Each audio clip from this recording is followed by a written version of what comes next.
Hello दोस्तों स्वागत है आपका एक बार फिर से आपके अपने YouTube channel civil engineering with Pawan. तो दोस्तों आज हम बात करने वाले हैं किसके बारे में कि what should be the minimum distance between the reinforcement bars. यानी कि दो रेनफोर्समेंट बार है, चाहे वो वर्टिकल हो चाहे हॉरिजॉन्टल हो, उनके बीच में मिनिमम कितना डिस्टेंस या कितनी स्पेसिंग होनी चाहिए। तो चलिए दोस्तों शुरू करते हैं अपनी वीडियो और जानते हैं कि दो सरियों के बीच में, चाहे वो वर्टिकल है चाहे हॉरिजॉन्टल है, कितनी स्पेसिंग होनी चाहिए।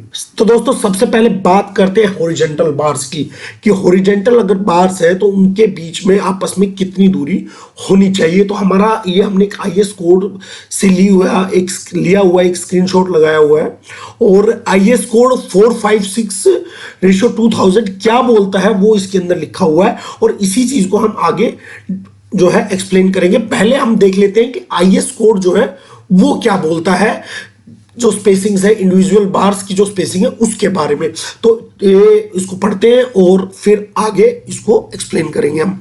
तो आईएस कोड क्या कहता है दोस्तों, minimum distance between individual bars. Minimum distance individual bars के बीच में मिनिमम कितना डिस्टेंस होना चाहिए। तो जो the following shall apply for spacing of बार, यानी जो नीचे दी गई कंडीशंस है वो अप्लाई होती हैं बार की स्पेसिंग के लिए। तो क्या है था, horizontal distance between two parallel main reinforcement bar आज usually be not less than the greatest of the following. यानी कि हॉरिजॉन्टल बार्स के बीच जो पैरेलल बार है उनके बीच का डिस्टेंस जो है नॉट लेस देन, यानी कि कम नहीं होना चाहिए किससे, the greatest of the following, जो इनमें सबसे ज्यादा है उससे कम नहीं होना चाहिए। तो क्या क्या तीन कंडीशंस इसमें आपको दिख रही हैं, तीन कंडीशंस होती हैं, तो उनको पढ़ते हैं पहले कि क्या क्या है वो तीन कंडीशन।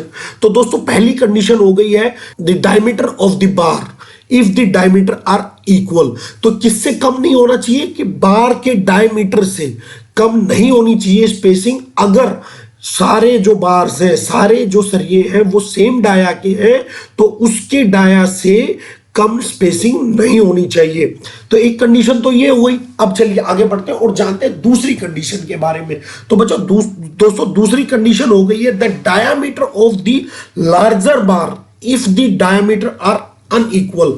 तो अगर बार हैं 6-7 बार हैं और वो अलग अलग डाया के हैं, मान लो कोई 20 का है, कोई 25 का है, कोई 16 का है, तो जो सबसे बड़ा डाया है, दूसरी कंडीशन क्या बोलती है, जो सबसे बड़ा डाया है उससे स्पेसिंग कम नहीं होनी चाहिए।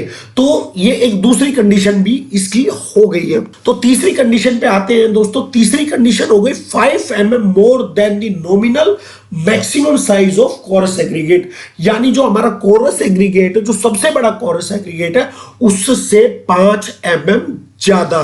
तो जो अगर हमारा कोरस एग्रीगेट जो सबसे बड़ा मान लो 25 mm का है या 30 mm का, तो उसमें 5 mm प्लस करते हैं, उससे 5 mm ज्यादा जो है स्पेसिंग होनी चाहिए। तो दोस्तों ये तीन कंडीशंस होती है जब आप हॉरिजॉन्टली बार्स के स्पेस, उनके दो जो बीच के डिस्टेंस या स्पेसिंग है उसको डिस्क्राइब करते हैं। तो चलिए अब आगे इस चीज को हम लोग खुल के एक्सप्लेन करके समझते हैं कि ये कंडीशंस कैसे कैसे काम करती हैं।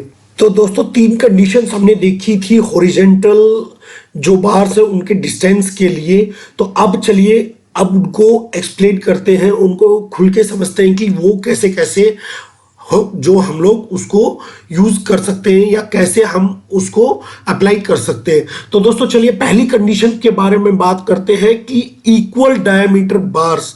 अगर सारे बार इक्वल है तो क्या करेंगे, कितनी डिस्टेंस रखेंगे या कितनी स्पेसिंग रखेंगे दो बार्स के बीच में।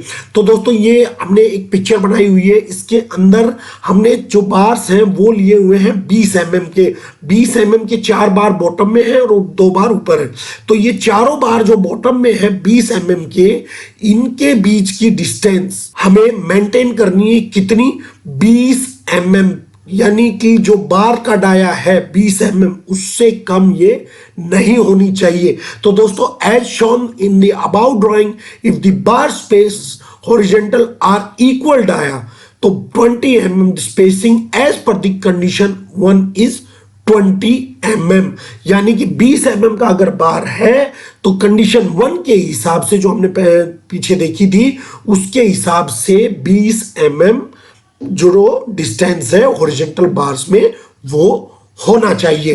तो चलिए दोस्तों अब आगे बढ़ते हैं अपनी दूसरी कंडीशन की तरफ। तो दोस्तों अब बात करते हैं दूसरी कंडीशन की कि हॉरिजॉन्टल बार्स के जो स्पेसिंग रखनी है उसमें दूसरी कंडीशन कौन सी है। तो जैसे हमने पहले पढ़ा कि दूसरी कंडीशन है हमारी अनइक्वल डायमीटर बार्स की, यानी कि अगर अनइक्वल डायमीटर है बार्स का, या जैसे आपने पिक्चर में आप इसमें देख रहे होंगे कि एक 25 का है, दो 25 के सॉरी कॉर्नर पे और दो 16 के हैं, तो इस कंडीशन में हम क्या करेंगे। तो दोस्तों जैसे हमने पहले पढ़ा था कि इस कंडीशन के अंदर जो सबसे बड़ा बार है उसके डायमीटर के बराबर जो है स्पेसिंग हम रखेंगे। तो क्या वो आईएस कोड क्या बोलता है, as shown the above drawing if all the bars spaced horizontally are unequal diameter, तो so that 25 mm and 16 mm the spacing as per condition 2 is 25 mm, यानी कि जो सबसे बड़ा डायमीटर है उसके बराबर स्पेसिंग रखी जाएगी अगर अनइक्वल बार्स है। तो चलिए दोस्तों अब आगे बढ़ते हैं और देखते हैं अपनी तीसरी कंडीशन को। तो दोस्तों तीसरी कंडीशन जो थी हमारी वो थी रिगार्डिंग एग्रीगेट साइज। तो चलिए अब उसके बारे में पढ़ लेते हैं कि वो तीसरी कंडीशन क्या कहती है। देखिए, suppose if we use a coarse aggregate of 20 mm size, the minimum spacing as per condition 3 is, क्या है, nominal size of coarse aggregate plus 5 mm। तो ये कितना हो गया, नॉमिनल साइज कितना हो गया 20 mm का, उसमें 5 mm और जोड़ देना, ये तीसरी कंडीशन बोलती है। तो स्पेसिंग कितनी हो जाएगी दोस्तों 25 mm। और इसी तरह अगर 25 mm का एग्रीगेट है तो उसमें 5 mm जोड़ देंगे और मिनिमम स्पेसिंग कितनी हो जाएगी 30 mm। तो so that we have the consider 25 mm as the minimum horizontal spacing for chorus aggregate 20 mm, or we have considered 30 mm as per the minimum horizontal spacing if chorus aggregate is 25 mm। तो अगर इनमें जो भी ज्यादा होगा वो इसका जो है आपका जो तीनों कंडीशंस में जो भी ज्यादा होगा वो आपकी स्पेसिंग कंसीडर की जाएगी हॉरिजॉन्टल बार्स के अंदर इनके दोनों के डिस्टेंस के लिए, यानी कि जो भी तीन कंडीशन में जो भी ज्यादा होगी उन दो बार्स के जो बीच की स्पेसिंग है वो कंसीडर की जाएगी। तो चलिए अब आगे बढ़ते हैं और जानते हैं वर्टिकल बार्स के बारे में। तो दोस्तों वर्टिकल की स्पेसिंग कितनी होनी चाहिए वो अब देखते हैं। तो जो आईएस कोड है वो क्या बोलता है, तो ये आपने पहले की तरह एक आईएस कोड से स्क्रीनशॉट लगाया हुआ है। तो आईएस कोड क्या बोलता है, वेयर द 2 और more row of bars, the bar shall be vertical in the line and the minimum vertical distance between the bar shall be the 15 mm, 2/3 the nominal maximum size of aggregate or the maximum size of bar which is greater। तो दोस्तों इसमें भी तीन condition है कि 15 mm होना चाहिए, 2/3 होनी चाहिए नॉमिनल साइज से, और जो बार का मैक्सिमम साइज है वो इन तीनों में जो भी ज्यादा बड़ा होगा वो जो है वर्टिकल में स्पेसिंग रहेगी दो बार्स के अंदर। तो दोस्तों चलिए अब देखते हैं कि आईएस कोड ने तो बता दिया कि तीन जो है कंडीशंस होती है। तो आइए अब इनको जो है एक्सप्लेन करके इनको खुल के समझते हैं कि ये तीन कंडीशंस हमें क्या क्या बताती है, इनको कैसे कैसे अप्लाई करना चाहिए। तो दोस्तों सबसे पहले जानते हैं पहली कंडीशन के बारे में, वो है मिनिमम रिक्वायरमेंट। मिनिमम रिक्वायरमेंट जैसे हमने बात की थी कि 15 mm होनी चाहिए। अगर जैसे आप पिक्चर में देख रहे हैं, in this situation condition 1 the minimum vertical bar spacing shall not be then 15 mm। तो जो 15 mm से कम जो है नहीं होनी चाहिए। अगर बार्स की हम देखें तो इसमें 12 mm के 8 बार हैं दो रो में, तो और जो इन दो रो के बीच की डिस्टेंस है वो 15 mm कम से कम होनी चाहिए। अगर मैं 12 mm पे जाऊंगा तो वो कम हो जाएगी रिक्वायरमेंट के हिसाब से। तो ये तो हो गई मिनिमम जो हमें रिक्वायरमेंट होती है वो, कि 15 mm से कम तो बिल्कुल किसी कंडीशन में नहीं होनी चाहिए। If the diameter of the bar is less than 12 mm less than or equal to 12 mm, the minimum vertical distance shall be 15 mm. In the case we consider 12 mm bar as the minimum spacing. तो दोस्तों दूसरी जो condition थी वो थी aggregate size. वो क्या थी? 2/3 of nominal size of coarse aggregate, यानी कोरस एग्रीगेट की 2/3। तो क्या, चलिए देखते हैं कैसे वो। Suppose we use a coarse aggregate size of 20 mm, the minimum vertical spacing as per condition 2 is, अगर 20 mm का साइज है तो उसकी 2/3 चाहिए। तो दोस्तों ये हमने फॉर्मूला लगाया 2/3 by nominal size of coarse aggregate, 2/3 into में 20 mm कोरस एग्रीगेट, और जब इसको सॉल्व करेंगे तो हम तो आता है 13.33 mm। तो एक कंडीशन ये हो गई स्पेसिंग को डिसाइड करने के लिए। तो दोस्तों अब आते हैं तीसरी कंडीशन पे, वो है बार डाया।